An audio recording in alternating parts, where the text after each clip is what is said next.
truth, logic, common sense, that gut feeling, and yes, even a little psychoanalysis, as we are once again together, you and I, to discuss Chad and Lori Daybell. Well, folks, I want to take a moment before we go into today's content to tell you one thing that I can say beyond anything else. I love you, and I thank you for the time that you've been to this channel, helping me to get justice through understanding. Whatever your reason for being here, maybe you were just here to just listen right along. Maybe you had, whatever reasons you had. I want you to know that I am honored that you would even come here and take the time out of your life to help me get justice through understanding. I know I'm getting all tear-jerking now. I'm getting sentimental, y'all. We got 6 days to go. And you know what I'm going to do? KJ's going to do?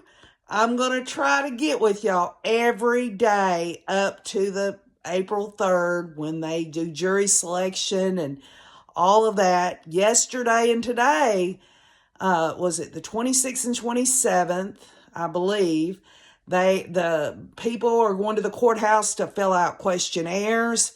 It's been since confirmed there will be 12 jurors and 2 alternates. So this process is going to be going on all week. I've been looking on the portal, the court portal, to see if anything else drops.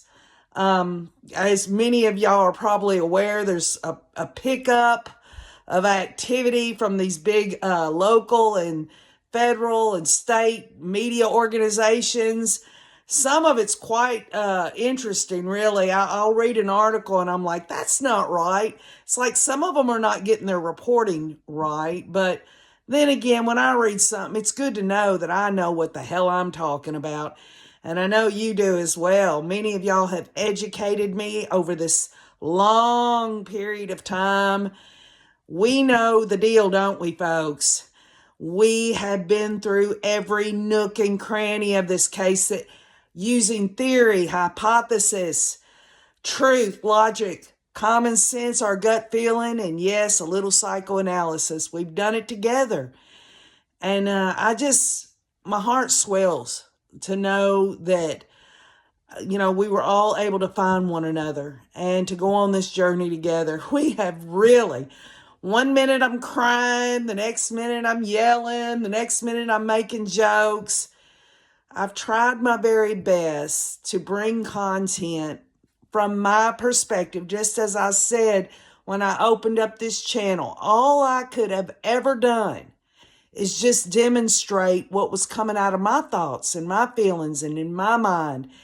And it was always my hope that you would share yours back so that I could learn.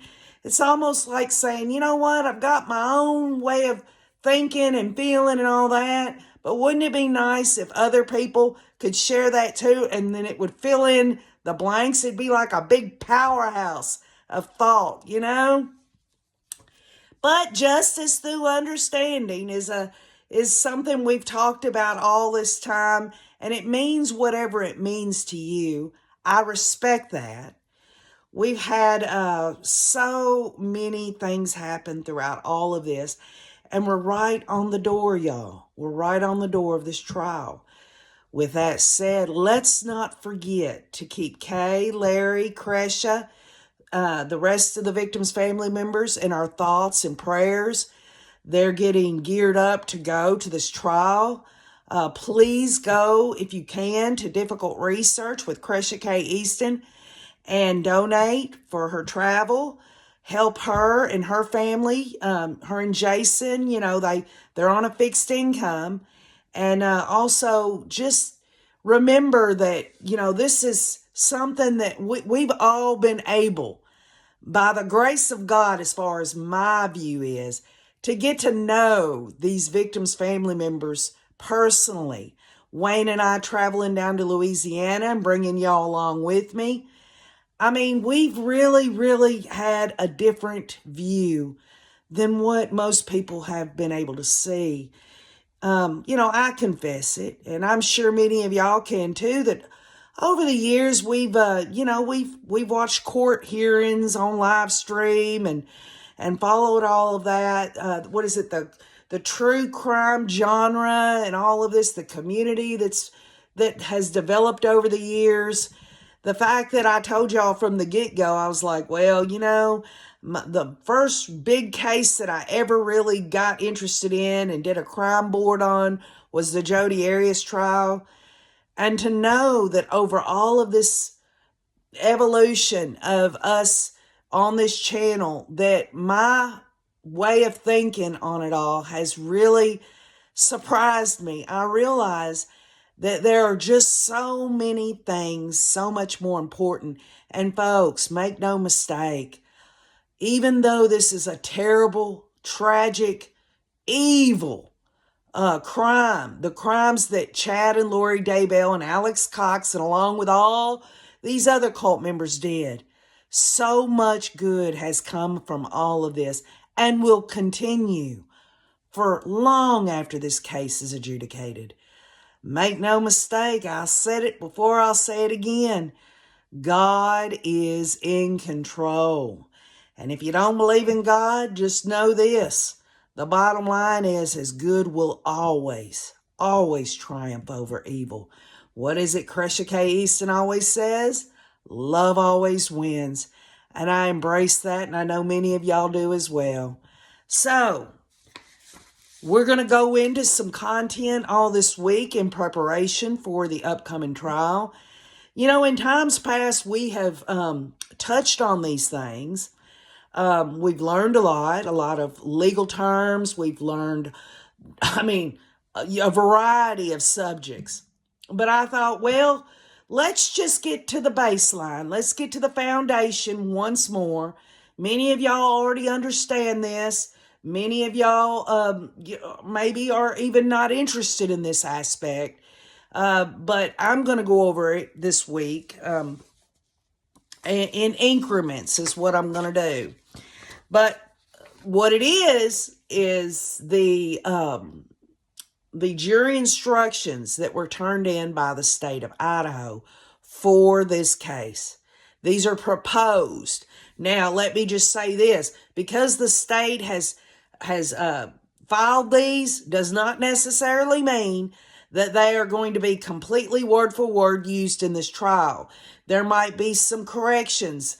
The defense and the state and Judge Boyce will get together and they'll just hash it out, But ultimately, as far as my view of it is concerned, because this is the state's case, I would say the majority of the language in these jury instructions will be adhered to.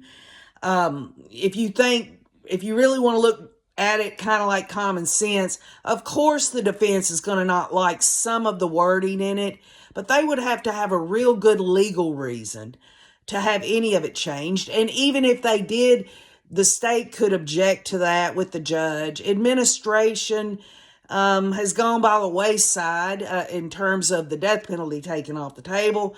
I'm not sure how he's going to rule on any of this, but it will be ironed out. But the Idaho criminal jury instructions, they are broke down with definitions. In other words, when they seat a jury, the jury, if they didn't give them these definitions of specific terms, the jury member, number one, might not know what it really is. What's the difference between grand theft and theft, or, conspiracy and actually, doing the crime, and things of that sort. Or they might think they actually know what those terms are, but they might not be right. So what happens is when they turn over, when the state and the defense and Judge Boyce puts these jury instructions together, they have to have definitions that everyone can agree on. And so we're going to go over a couple of them today, and then we'll go on to another set of them tomorrow. I don't know that this will go all through the week, but I am going to make it. If I've got to sit on here with y'all every day up till the day of the trial, I'm going to do it even if I don't have anything really prepared. I want to be close to you. I want to go over these things and just, knowing that this is it, y'all. 6 days away, that they're going to seat a jury.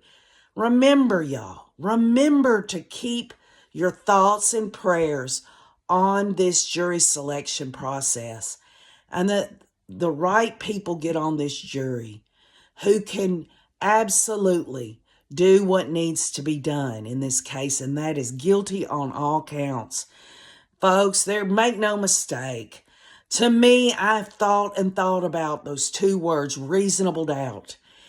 And the only reasonable doubt that I can really that would even show its ugly head in all of this is these state's witnesses, Melanie Gibb, David Woolwick, Melanie P., Zulema, even this Audrey Baratario. The defense is really going to have a field day with them. And we'll get into that later on this week. So technically we're going to go over this, but y'all know I put a little of my style into it. Maybe we'll get a little added extra there on these, but this is jury instruction 1101, which is conspiracy. And y'all remember, gosh, we've got so many memories.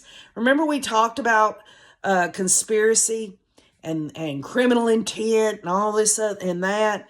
Well, this right here, the juror is going to have to look at this exact sheet, and they're going to have to, in their own, just reading it, they're going to have to understand what's going on in it. Now, let me just start off from the get-go by saying that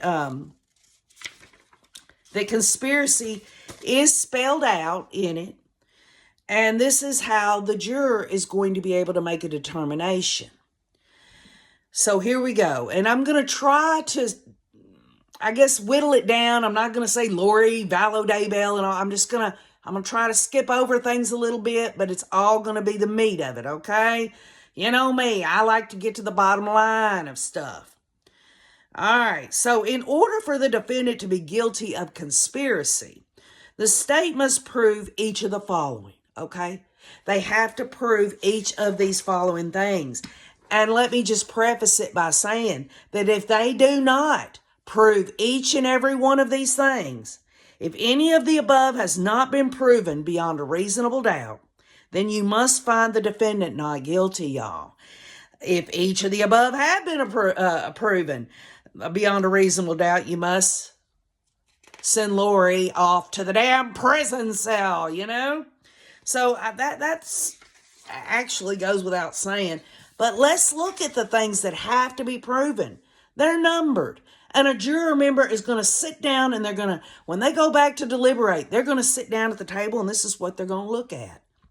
Number 1, on or about October 16th of 2018 to January 5th of 2020.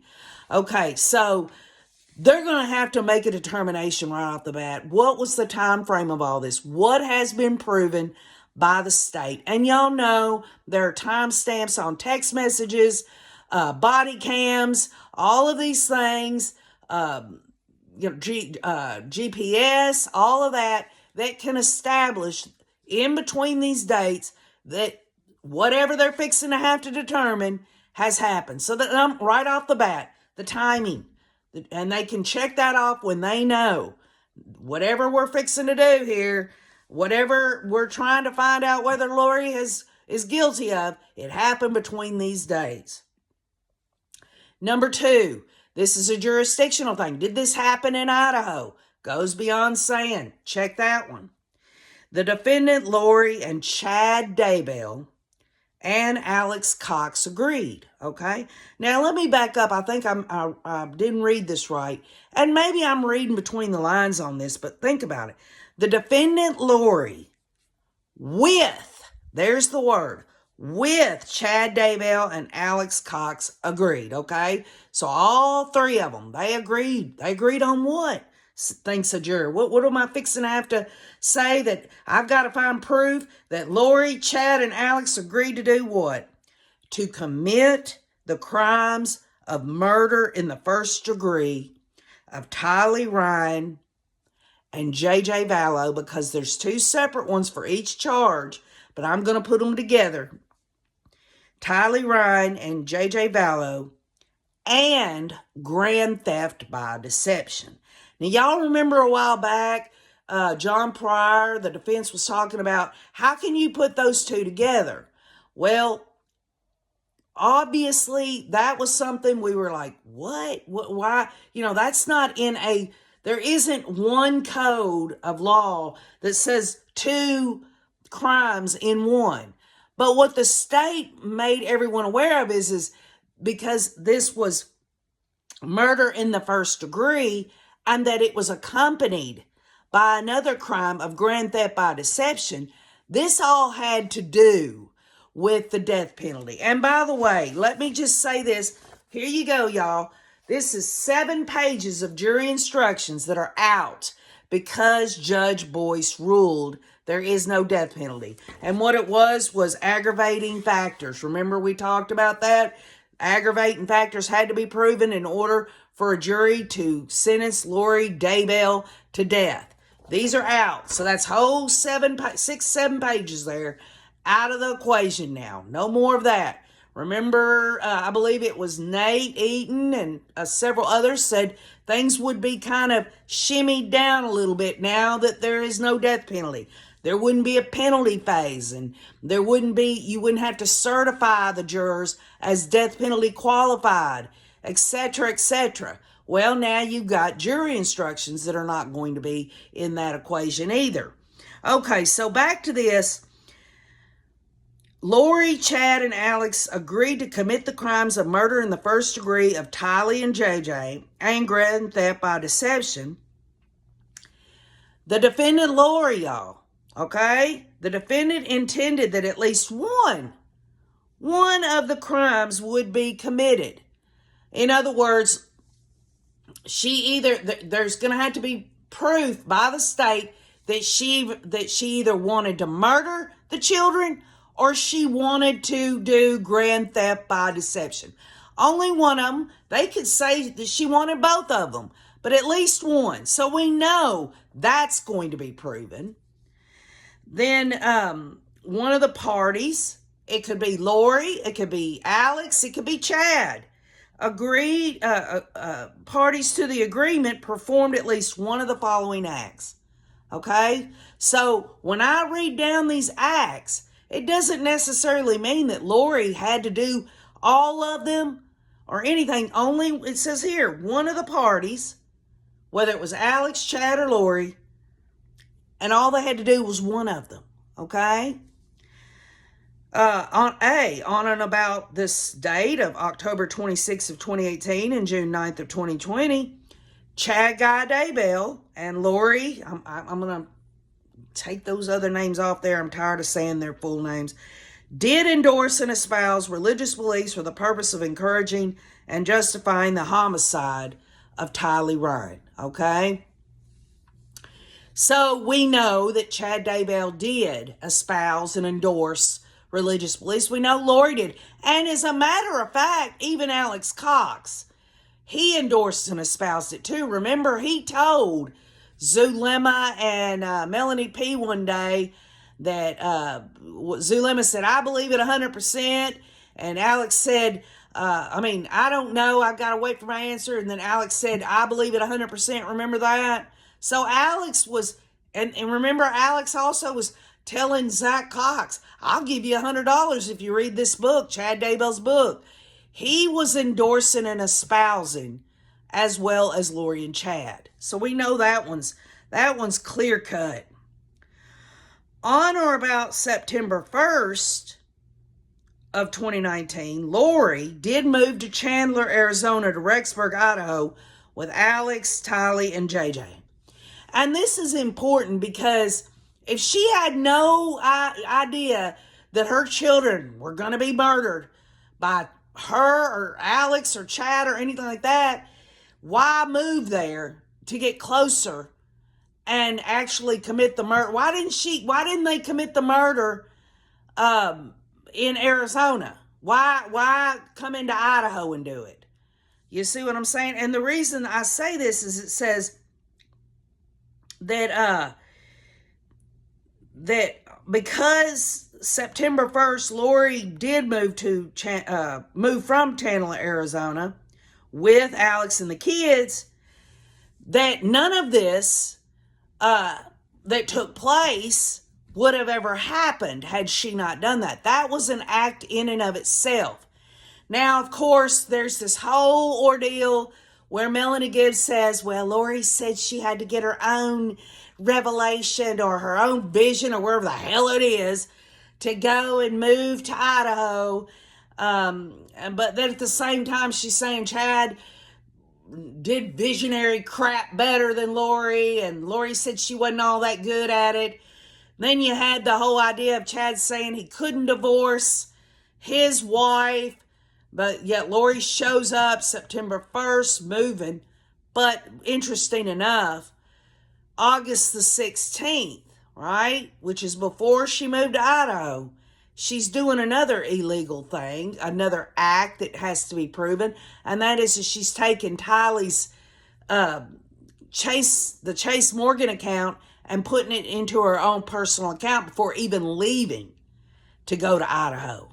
So anyway, so here we go. So on or about September 8th, and we know what happened on September 8th, Lori and Alex took the kids to Yellowstone, and the same day, which was on a Sunday, Chad Daybell, he is signing LifeMap insurance increases on his wife Tammy. On that day, on the same day that Chad's at home with his wife Tammy, signing that increase on the LifeMap, what else is he doing? He is Googling south-southwest wind and visited a website entitled, What is the definition of south-southwest wind direction? So we know that on September 8th, y'all, Chad knew their method of concealing and covering up the murder that they were going to commit on Tylee. They knew that they were going to burn her. And, I mean, there was no other reason for him to even do that. I mean, it's just spooky as shit. On or about September 9th, Alex Cox did go to 565 Pioneer Road, apartment 175, Rexburg, Idaho. And that sounds like, well, what's that all about? Well, we know he did. He didn't, this whole bullshit that Lori says her kids went to Alex's apartment and she didn't know nothing about it. His apartment number was 178 or something like that. And he goes to Lori's apartment on the 9th, which was overnight, where they have the GPS, where it's kind of strange that he's there and everything. Y'all, it's very well, it very well looks like Tylee was murdered in Lori's apartment. I mean, I know I said that she could have been taken out to Chad's on the 9th and shot, but if that's the case, then what's he doing overnight? And why is the state saying that this has got to be proven? This has to be proven, and we know how it's going to be proven. Alex's phone goes over to Lori's overnight, September 8th into the 9th, overnight. That's going to be proven. On or between September 9th and February 1st of 2020, Lori failed or refused to contact the Social Security Administration as required by law to inform the Social Security Administration of Tylee's death. Okay, so again, this goes back to commit the crimes of murder in the first degree or grand theft by deception, the defendant intended that at least one of the crimes. So even if Lori didn't know, which I know she does, she did know.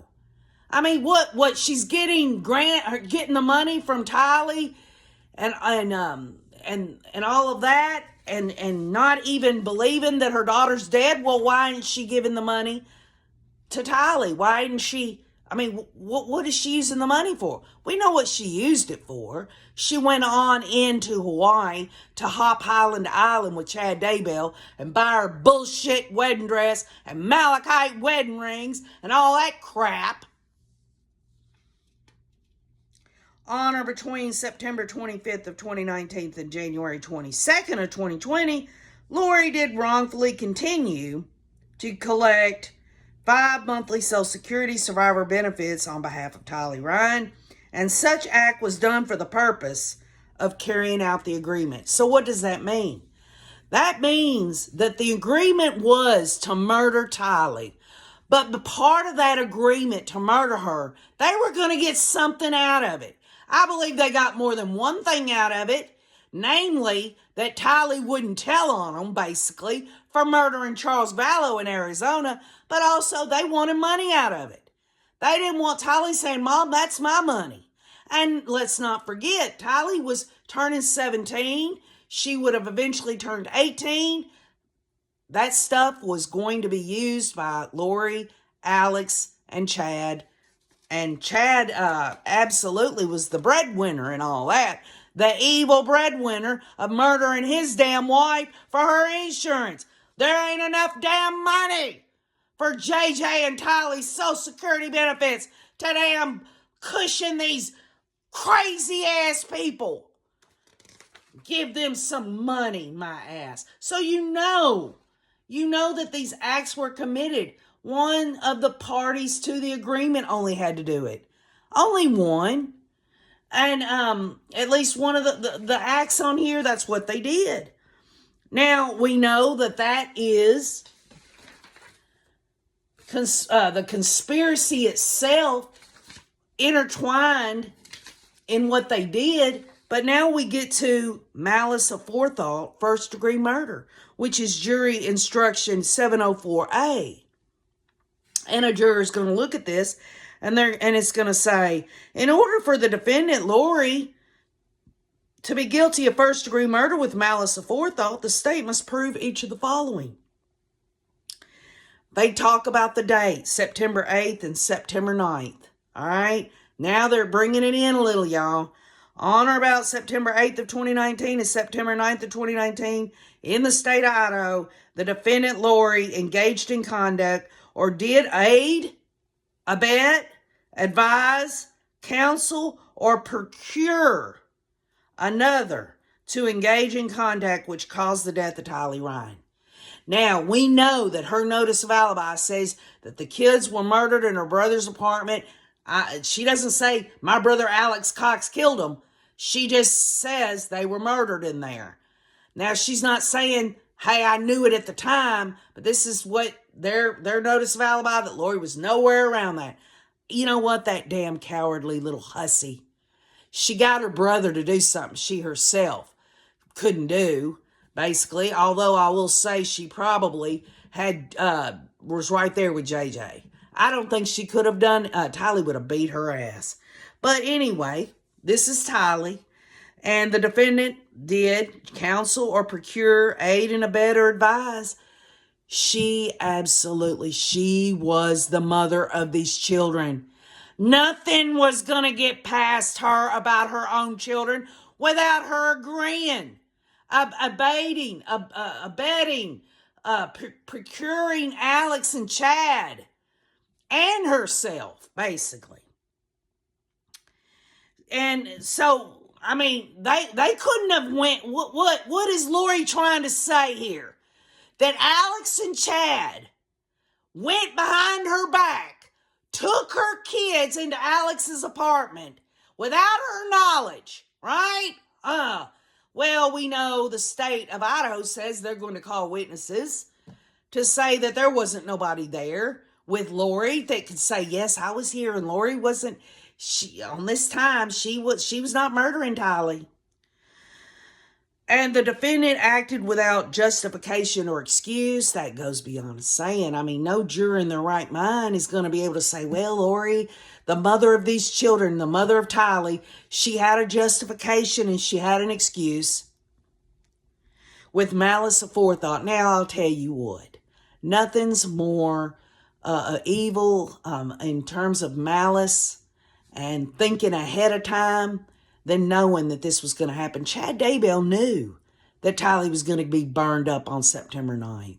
So they knew. They had Lori had to have known. Sake of argument, Lori had no idea. She knew Tylee was going to be released. She was going to be released from that zombie body of hers. But she didn't know how it was going to be done or anything like that. It don't matter. If Lori knew that Tylee was going to get shot and killed, whether she's going to be poisoned, whether she was going to be, just whatever, however Tylee died, we don't know. She didn't have to know how they were going to conceal Tylee's body. She didn't have to. She agreed to snuff the life away from her daughter. The murder was willful, and I believe it.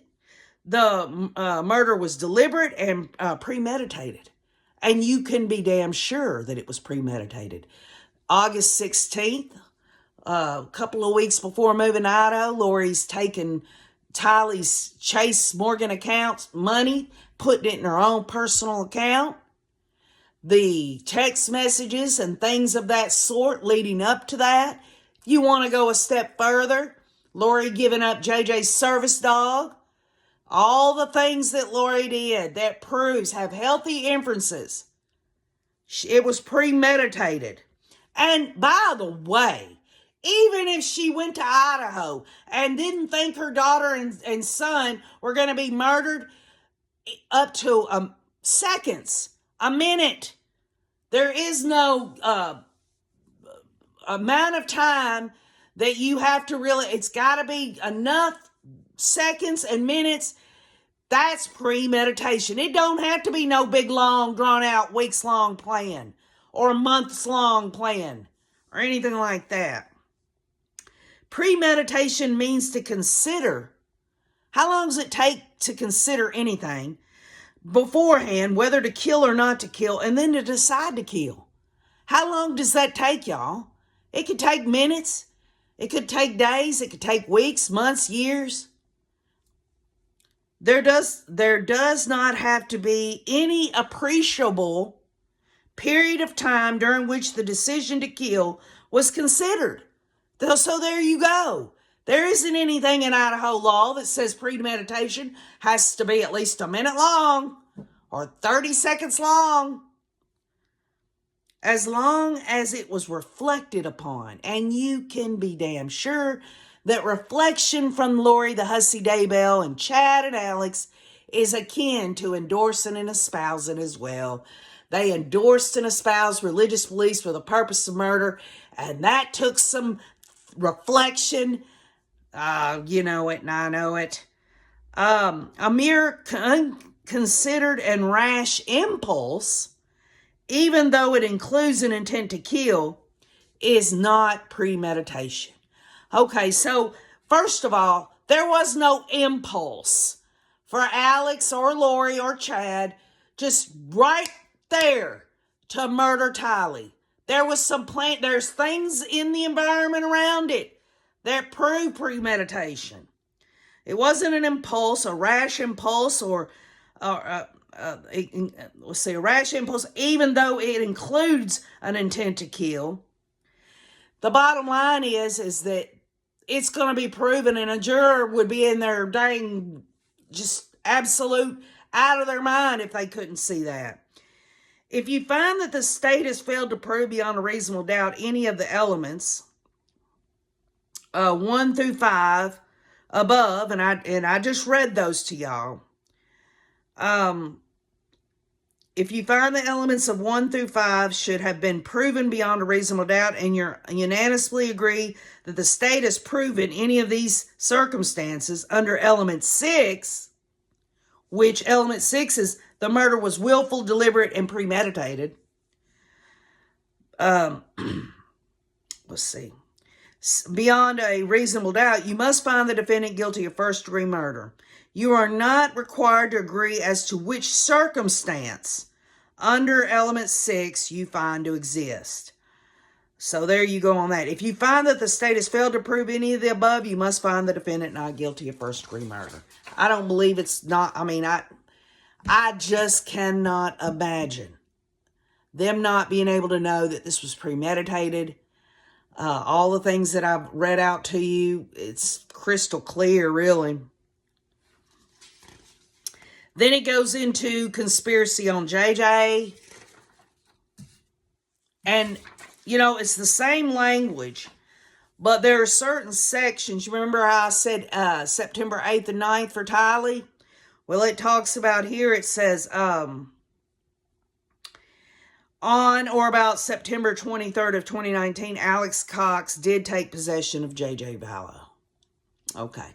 It doesn't say anything in there that Alex Cox took possession of J.J. in his apartment. It could have been in Lori's apartment. I don't believe anything Melanie Gibb and David Warwick say about that weekend. So that's up in the air, and I'm hoping that the state will flesh this out. On or about November 26th, Lori provided a false or misleading location of JJ to law enforcement during a lawful investigation. And you know and I know that the defense is going to come out and they're going to cross-examine law enforcement and all of this and that. And they'll say in their opening or closing statements that she wasn't doing that, giving a misleading address or location of JJ because she was hiding the fact she murdered him. She was doing it because she thought that her brother Alex and Chad had hidden the kids somewhere and that they were perfectly safe. And then it goes into September 23rd of 2019. She failed to contact the Social Security Administration, and she did wrongfully continue to collect 4 monthly Social Security survivor benefits on behalf of JJ, and 4 monthly Social Security child in care payments. Now, you know, I got to thinking about that, and I'm like, she gets money for his child care. If she thought he was still alive, wouldn't she have wanted to use that money toward his care at his new safe bunker or wherever he was? I say this facetiously. To think that this damn woman would use government child care benefits to enrich herself in any way. It wasn't like it was a lot of money, but it was some money. It's absolutely disgusting. Disgusting. Then you've got the first degree murder and malice aforethought of J.J. Vallow. You know, one thing throughout this whole case that I never really could grasp is why weren't the children just murdered on the same day? Why couldn't they just get it all over with at one time? I think that they had to do this incrementally because Lori had to, it was just going to be a little harder for her to, first of all, she had to enroll JJ in school to show the government that, so she could continue to get those benefits, because you have to meet certain requirements in order to continue to have those payments come through. And she just moved in September, so it was going to take a little time. She had to get rid of Tylee, basically because Tylee knew Charles Vallow had been murdered, and she'd already said, well, if I've got to get rid of Tylee because she's just not on board with all this, and she is going to end up narking me out in the end. She's going to say something to Kobe or somebody. You know, by August 16th of 2019, she's already taken Tylee's money and directing it to her own personal account. You can imagine Tylee probably found out about that, you think? Or at least Tylee, you know, Mom, I want my money. And her mom probably appeased her there for a bit, but then knew she was going down. She knew that Chad and Alex was going to work all this out, south-southwest wind, so that the wind wouldn't blow into the neighbor's yard and smell of burning flesh. No one's ever really going to know unless they found the bullet slug or GSR or something on Tylee. They're never going to really know how Tylee was murdered. They're never going to know unless, y'all, and you know, I don't hold up hope for this at all, that Melanie Gibb, David Warwick, or Zulema is going to get on the stand and say, yes, Lori told me how Tylee died. I just don't see that happening, because then everyone would ask, well, if y'all knew that Lori told you this, why didn't you immediately go to police? You see? So I don't think we're ever going to really know anything about that, about Tylee at all. But I guarantee you, as I look at you, they're going to know. They're going to know how JJ was murdered. So when we get back to this conspiracy jury instruction, this is now pertaining to Tammy Daybell. And, a lot of the same language, but in terms of specificity about Tammy, on or about July the 30th, y'all, of 2019, Chad and Lori sent text messages to each other regarding death percentages for Tammy and JJ, okay? So this will also apply to JJ in terms of malice aforethought, premeditation for JJ.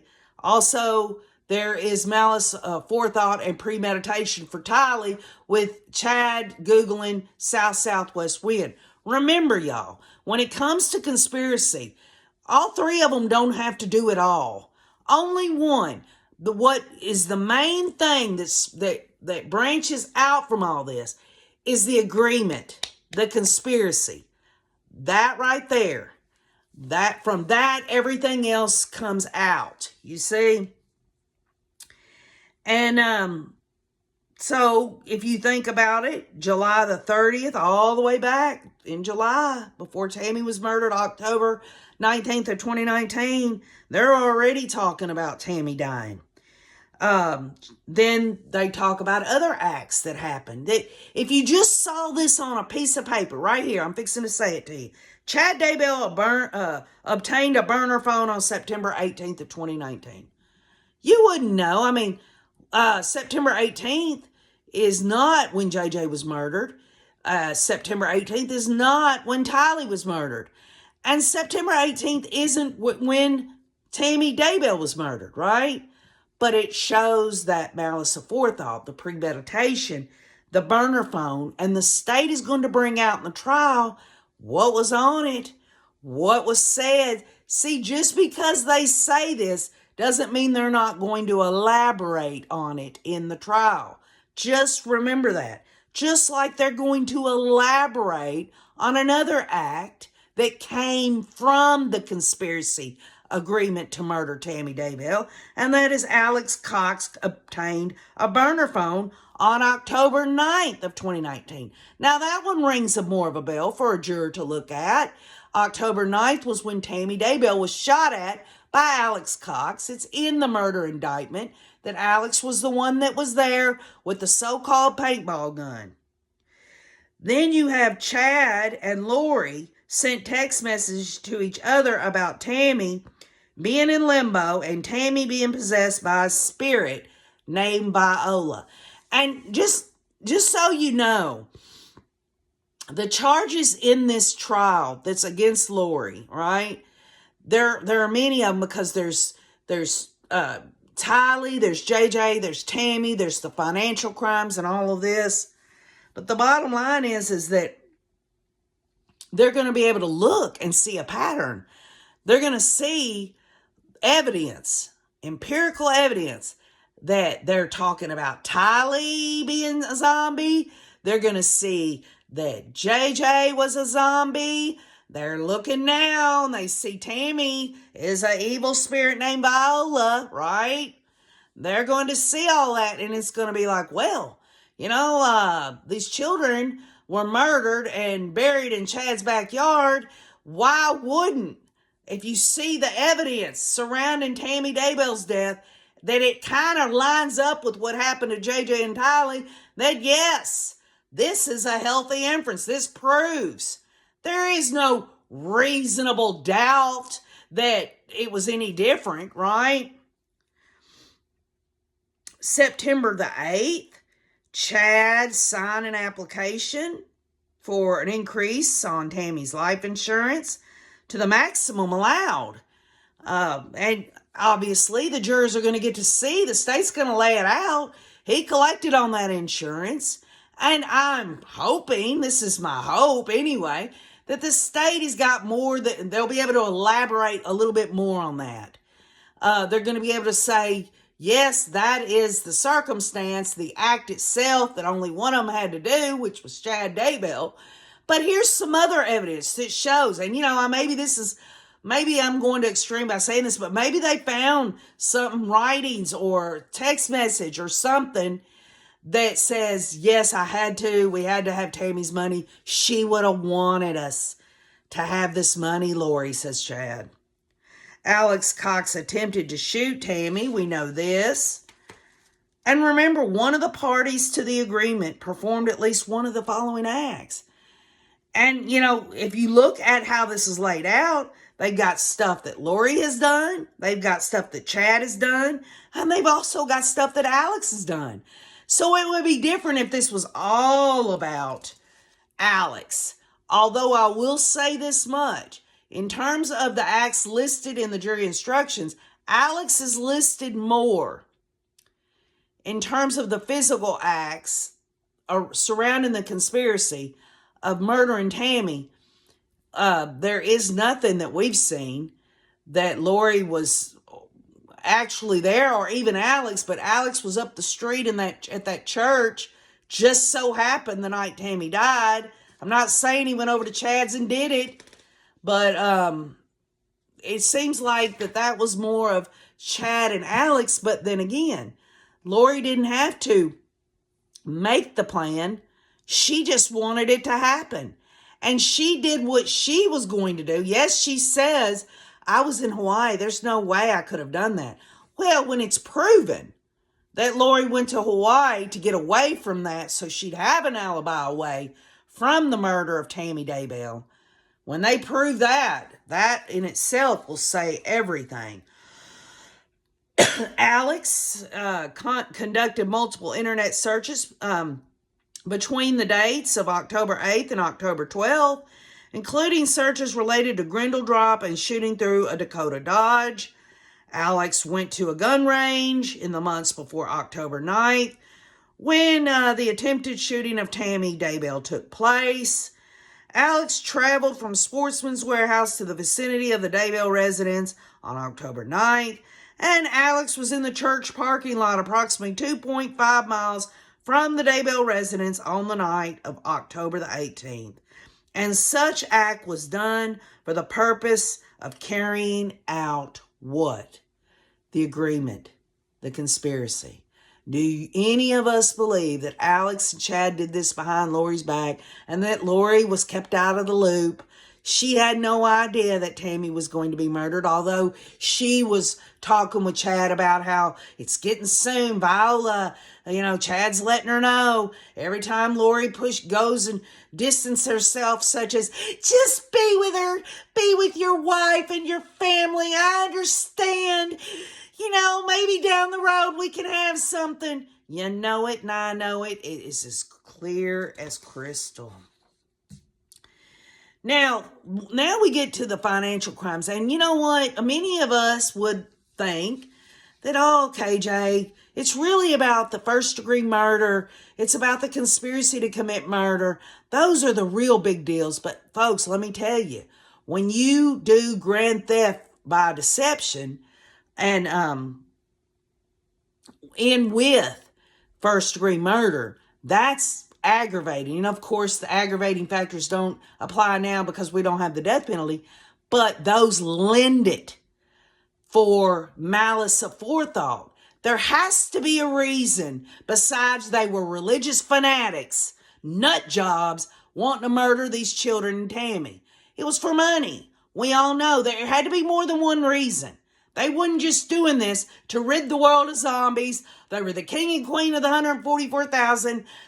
Doomsday was upon us. It wouldn't have mattered anyway. They wanted their children and Tammy's spirit to be free. Forget Viola and all these zombies out here. We love our kids, says Lori. I love my wife, says Chad.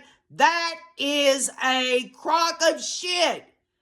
They had to have more than one reason, and that reason was money. In order for the defendant to be guilty of grand theft, the state must prove each of the following.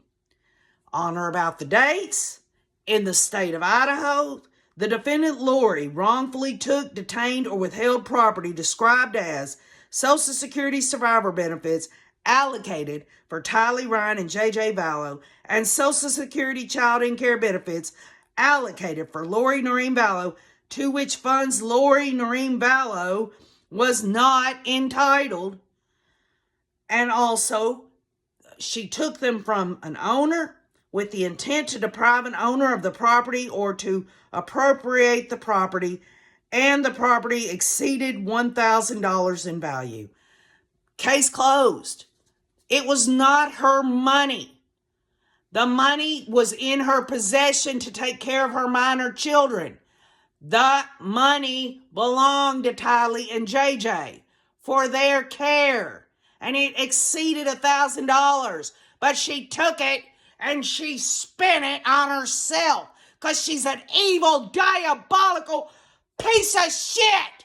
That's what she is. Or, if you don't want to prove it that way, because this is an instruction for the jury on grand theft, it talks about the defendant, Lori, obtained and exerted control over Social Security survivor benefits allocated for Tylee and JJ, and the Social Security and child care benefits allocated for Lori, and in the amount of $1,000, to which funds Lori was not entitled. So not only was they got evidence that she took the children's money and spent it not on them, and this could very well mean during the time they were still alive, but also after they were murdered, she continued to take the money and spend it. Either way you look at it. And then it talks about another person was the owner of such property, which it was. The defendant did so by knowingly doing one or more of the following: creating or confirming another's impression which is false and which the defendant did not believe to be true. In other words, she gave the impression that the kids were still alive. She did that to this government agency. This goes back to that witness, Mark Serrar, who is the Social Security investigator that's on the witness list. She gave this illusion, a false impression, that the children were still there, preventing another person from acquiring information relevant to the disposition of the property. So she kept someone, and they're going to bring this out, from acquiring information that would have been relevant to the disposition of the property. In other words, giving out the property. The defendant had the intent to deprive the owner of the property or to appropriate the property to the defendant or to some person other than the owner. And you can be sure Lori wanted to spend some of that money on her king. She gave some money to Alex. Remember the money that Alex, I'm the scapegoat. Zulema, if something happens to me, there's a big wad of cash hiding in the closet. Give me a break, y'all. So then it comes down to, we, the jury, duly impaneled and sworn to try the above entitled action for our verdict, unanimously answer the questions submitted to us as follows. You ready? Question 1. In regard to count 1 of the indictment, is Lori guilty or not guilty of conspiracy to commit murder in the first degree of Tylee Ryan? Question 2. In regards to count 2, is Lori guilty or not guilty of murder in the first degree of, let me back up. That was conspiracy to commit murder. And then it's actual count 2 is first degree murder of Tylee Ryan. Guilty or not guilty. In regards to count 3, is Lori guilty or not guilty of conspiracy to commit murder in the first degree of JJ and grand theft by deception on both of those, Tylee and JJ? Number 4, in regards to count 4 of the indictment, Lori guilty or not guilty of murder in the first degree of JJ Vallow?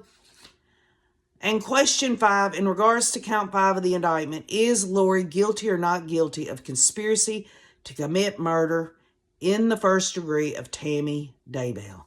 You notice that she has not been charged with first-degree murder of Tammy Daybell. She's been charged with conspiracy to commit murder on Tammy Daybell. Okay? Which ultimately, y'all, conspiracy to commit murder is murder in Idaho in terms of the sentencing, and we will go into it later on in the week. Y'all, I've just been backwards all day. I can't seem to get my words out. The bottom line is later on this week, I'm going to talk about Judge Boyce and him sentencing this damn hussy. Let's conclude this chopped up, butchered pre-record of mine with the Idaho criminal jury instruction burden of proof, okay? It is presumed that no statutory aggravating circumstance exists in this case. This presumption remains throughout the sentencing hearing and during your deliberations. Now, what they're saying is they're not going to have the aggravating factors. This isn't a death penalty case. But here it goes. That presumption cannot be overcome from all the evidence. You are convinced that one or more alleged statutory aggravating circumstances has been proven beyond a reasonable doubt.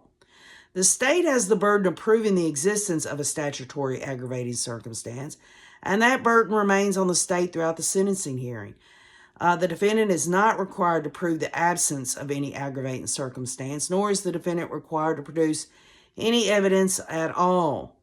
Reasonable doubt is defined as follows. A reasonable doubt is not a mere possible or imaginary doubt. It is a doubt based on reason and common sense. It may arise from a careful and impartial consideration of all the evidence or from the lack of evidence. If after considering all the evidence you have a reasonable doubt about the defendant's guilt, you must find the defendant not guilty. And we finally get to Idaho Criminal Justice Instruction 555, theft. Different forms possible.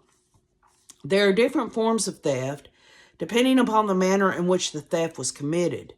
The defendant, Lori, is charged in count 7 with the theft of Social Security funds.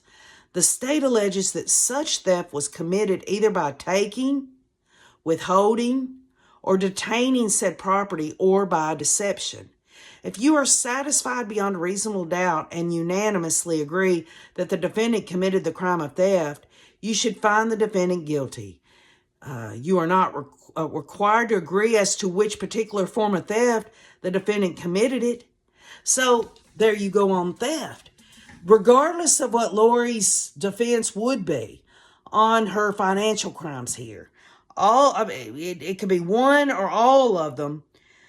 She could have been withholding the money before Tylee and JJ were murdered and they weren't getting the care that they needed. When they were murdered, she was withholding or detaining said property. Maybe she was saving it up for their big trip to Hawaii. Or she got the money from JJ and Tylee's Social Security by deception, which we know she did, because she gave this whole illusion that the children were still alive. She didn't report that they were dead. And it would have been different if the children were taken off somewhere in her own mind. Maybe she thought they were off in a bunker somewhere, and she received it and didn't tell the well, I'll tell you, Social Security Administration, I didn't know the children were dead. I kept collecting it, hoping that, when we got reunited or whatever, that I'd have that money saved up for them. No, she did something, said something, wrote something out to the Social Security Administration through application process or over the phone with someone, which they record those calls, that said the kids were still there receiving the benefits, the child care, and all of that. So that is deception. And one or all three of them can be proven. And again, those financial crimes are very important because it can't just all rest on Lori and Chad and Alex did this because of their screwed up religious beliefs. There has to be something there other than that that can be proven, although that can be proven in and of itself. The bottom line is that she is screwed. If the jurors look at these jury instructions and see, I mean, they're not that hard to deal with, although I'll say I probably tripped over my tongue many times talking about it. The bottom line is that they're not going to have any problem with them. I think it's pretty clear cut. When it comes to first degree murder and conspiracy to commit murder, it is pretty well cut and dry. Grand theft by deception, theft is even added in there. There's a little difference between theft and grand theft. But then again, that I guess that has to do with the dollar amount. But anyway, so that was painful for me to get through that. But I wanted to remind us that there are jury instructions that are going to be these jurors. Yes, they could obviously think their common sense all they want. But what they're going to have to do in terms of if the state and the defense is going to voir dire these jurors, they're going to say, can you follow the jury instructions? Which include, you got to look at that definition of grand theft or whatever, or definition of, murder for remuneration, for money, and all of that. You're going to have to stick to that. You got to be able to say, I've got to look at the evidence and take this definition and say, is that what that is? And I believe that that's exactly what's going to happen. There's no way Lori's getting out of this. None whatsoever. Yes, we have 6 more days until April the 3rd, y'all. And I will try to get with all of y'all. Maybe I'll have something a little more exciting to talk about next time around. But again, it all comes down to bringing it all together. The mosaic, everything, even things that don't seem very interesting to discuss. The bottom line is Lori is screwed.